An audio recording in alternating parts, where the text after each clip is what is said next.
당신은 여행을 떠나기 전에 무엇을 준비하나요? 여러분은 이 질문에 어떻게 대답하시겠습니까? 여기 오늘의 주제를 시원하게 알려줄 심리학자 칼 로저스의 재미있는 일화가 있습니다. 칼 로저스의 강연 중 한 학생이 호기심 어린 질문을 했습니다. 당신은 여행을 떠나기 전에 무엇을 준비하나요? 로저스는 이렇게 대답합니다. 주로 장난감을 챙깁니다. 그리고 내가 도착한 곳에서도 그곳에서의 상황에 맞게 장난감을 선택할 수 있습니다. 이러한 답변은 로저스가 어떻게 상상력을 발휘하고 어떻게 일상적인 상황에서도 창의적으로 대응하는지를 보여줍니다. 이는 그의 대화 기술과 접근 방식을 더욱 재미있고 흥미로운 방식으로 이해할 수 있게 해줍니다. 내가 하려던 말은 그게 아니었는데 잘못 전달된 것 같아 신경이 쓰이나요? 잘 지내보려고 한 말인데 오히려 오해를 사게 된 경험이 있다면 오늘의 영상을 보고 대화의 기술을 익혀보세요. 여러분의 인생이 바뀌게 될 것입니다. 칼 로저스는 인간 중심 치료의 중요한 개념 중 하나로 공감적 이해를 강조했습니다. 그의 공감적 이해는 상대방의 내적 세계를 이해하고 그들의 감정과 경험을 진정으로 공감하는 것을 의미합니다. 이는 상대방을 평가하거나 비난하지 않고 단순히 그들을 이해하고 지지하는 것을 의미합니다. 칼 로저스가 제시한 공감적 대화법에는 다음과 같은 핵심 원칙이 포함됩니다. 첫 번째, 귀 기울이기. 귀 기울이기란 상대방이 이야기할 때 진심으로 그들의 이야기에 주의를 기울이고 그들이 말하는 내용에 관심을 보여주는 것을 의미합니다. 이는 상호 간의 의사소통을 원활하게 만들고 상대방과의 관계를 더 깊게 형성하는 데 도움이 됩니다. 예를 들어 상대방이 어떤 어려운 상황에 처해 있는 것을 말했다고 가정해 봅시다. 귀 기울이기의 한 가지 방법은 그들이 말하는 내용에 집중하고 그들의 이야기에 감정적으로 공감하는 것입니다. 이때는 다음과 같은 방식으로 행동할 수 있습니다. 집중적으로 듣기. 상대방이 이야기할 때 눈을 마주치고 몸을 돌려 집중적으로 듣습니다.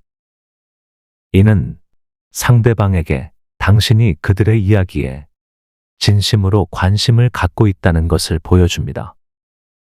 반응하기. 상대방이 이야기할 때 적절한 시점에 반응하고 대화를 이어나갑니다. 간단한 인사나 감탄사 또는 흥미로운 질문을 통해 상대방에게 당신의 관심을 보여줍니다. 이해를 나타내기. 상대방이 이야기한 내용을 이해했다는 것을 나타내는 것이 중요합니다. 이때는 상대방이 이야기한 내용을 요약하거나 그들의 감정을 짚어주는 등의 방식으로 이해를 나타냅니다. 비언어적인 신호 보내기. 상대방의 이야기를 들을 때 비언어적인 신호도 중요합니다. 예를 들어 눈을 마주치며 웃음이나 고개를 끄덕이는 것은 상대방에게 당신이 그들의 이야기를 이해하고 공감한다는 신호를 보내는 것입니다.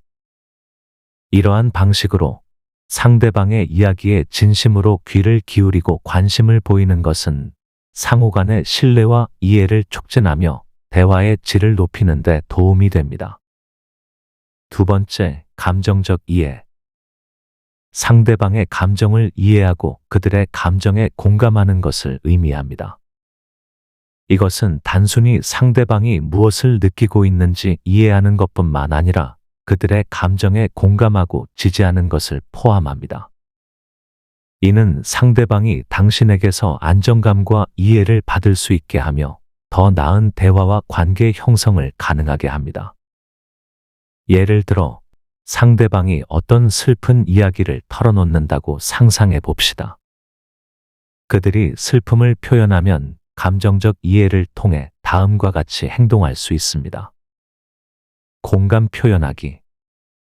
상대방이 슬픔을 표현할 때 그들의 감정에 공감하고, 정말 어려운 상황이야. 내가 그런 감정을 느끼는 것은 당연한 일이야. 와 같이 그들의 감정을 이해하고 인정하는 표현을 사용합니다. 감정적 지지 제공하기. 상대방이 슬픔을 느낄 때 그들에게 지지와 위로를 제공합니다. 너를 위해 어떻게 도와줄 수 있을까?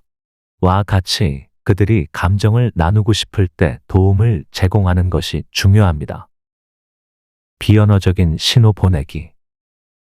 상대방의 감정을 이해하고 지지하는 것은 언어적인 표현뿐만 아니라 비언어적인 신호도 포함됩니다. 슬플 때는 공감하는 미소나 안정적인 태도로 상대방에게 당신의 지지를 보여줄 수 있습니다. 단순한 유의 표시. 상대방의 감정을 인식하고 지지하는 것은 때로는 간단한 유의 표시로도 충분합니다. 그들의 이야기를 주의 깊게 듣고 단순한 "난 너를 이해해" 와 같은 말로도 상대방에게 당신의 지지를 표현할 수 있습니다.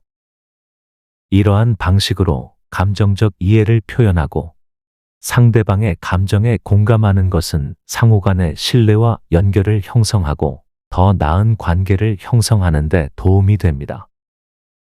세 번째, 비판과 판단을 삼가기. 상대방을 비난하거나 판단하지 않고 대신에 그들의 경험을 받아들이고 그들의 관점을 존중하는 것을 의미합니다. 이는 상대방과의 대화에서 존중과 이해를 보여주는 중요한 요소입니다. 예를 들어, 상대방이 자신의 의견이나 행동을 이야기할 때 비판과 판단을 삼가기를 표현하는 방법은 다음과 같습니다. 개인적인 비난을 피하기. 상대방의 의견이나 행동에 대해 비난하거나 공격적으로 대응하는 대신 그들의 의견을 존중하고 받아들입니다. 너는 왜 그렇게 생각하는 거야? 대신 너의 의견을 이해해. 다른 관점이 있으니까. 와 같이 상대방의 의견을 존중하는 말을 사용합니다. 개선의 가능성 강조하기. 상대방의 의견이나 행동에 대해 비판적으로 대응하기보다는 그들의 관점을 이해하고 협력적으로 해결책을 찾는 것이 중요합니다. 내가 무엇을 말하고 싶은지 이해해. 어떻게 함께 해결할 수 있을까? 와 같이 개선의 가능성을 함께 고민하는 것이 좋습니다. 개인적 공격을 피하기. 다른 사람을 비난하거나 판단하는 것은 대화의 분위기를 더 안 좋게 만들 수 있습니다. 대신에 그들의 의견이나 행동을 비판하지 않고 상황을 개선하기 위한 방법을 고민하는 것이 좋습니다. 존중과 이해 표현하기. 상대방의 의견이나 행동을 존중하고 이해한다는 것을 표현하는 것도 중요합니다. 너의 의견을 이해하고 존중해. 그럼 우리는 어떻게 함께 해결할 수 있을까? 와 같이 상대방의 의견을 받아들이고 함께 문제를 해결하려는 의지를 보여줍니다. 이러한 방식으로 비판과 판단을 삼가기를 표현하면 상호 간의 대화가 더 건설적이고 상대방과의 신뢰를 증진시킬 수 있습니다. 네 번째, 정확한 이해를 위한 확인. 상대방의 이야기를 잘 이해했는지 확인하고 그들의 말에 대해 질문하거나 반응하여 오해를 방지하고 상호 간의 의사소통을 개선하는 과정을 의미합니다. 이는 대화의 효율성과 품질을 향상시키는 데 중요한 역할을 합니다. 예를 들어, 상대방이 어떤 이야기를 털어놓는다고 가정해 봅시다. 상대방의 이야기를 정확히 이해하고자 할 때 다음과 같은 방법으로 행동할 수 있습니다. 요약하기. 상대방의 이야기를 듣고 나서 그들이 말한 내용을 요약하여 다시 말해주는 것이 도움이 됩니다. 이는 상대방의 이야기를 이해했는지 확인할 수 있는 방법 중 하나입니다. 질문하기. 상대방의 이야기를 듣고 나서 그들이 말한 내용에 대해 추가 질문을 하여 이해도를 확인할 수 있습니다. 예를 들어, 당신이 말씀하신 것은 상대방의 이야기 요약 맞나요? 와 같은 질문을 통해 상대방의 이해를 확인할 수 있습니다. 반응하기. 상대방의 이야기에 대해 감정적인 반응을 보이거나 그들의 이야기에 공감하는 말을 해주는 것도 중요합니다. 이는 상대방에게 당신이 그들의 이야기를 이해하고 공감한다는 것을 보여줍니다. 확인 및 정정. 상대방의 이야기를 이해했지만 부정확한 부분이 있을 수 있습니다. 이때는 상대방의 이야기를 다시 확인하고 부정확한 부분을 정정하거나 해명하는 것이 중요합니다. 정확한 이해를 위한 확인은 대화 상대방과의 의사소통을 개선하고 오해를 방지하는 데 매우 중요합니다. 이는 상호 간의 신뢰를 증진시키고 대화의 질을 향상시키는 데 도움이 됩니다. 칼 로저스의 공감적 대화법은 대화의 질을 향상시키고 상호 간의 관계를 더욱 깊게 형성하는 데 매우 효과적입니다. 도움이 되셨다면 구독과 좋아요 눌러주세요. 저에게 큰 힘이 됩니다. 오늘도 행복한 하루 되세요.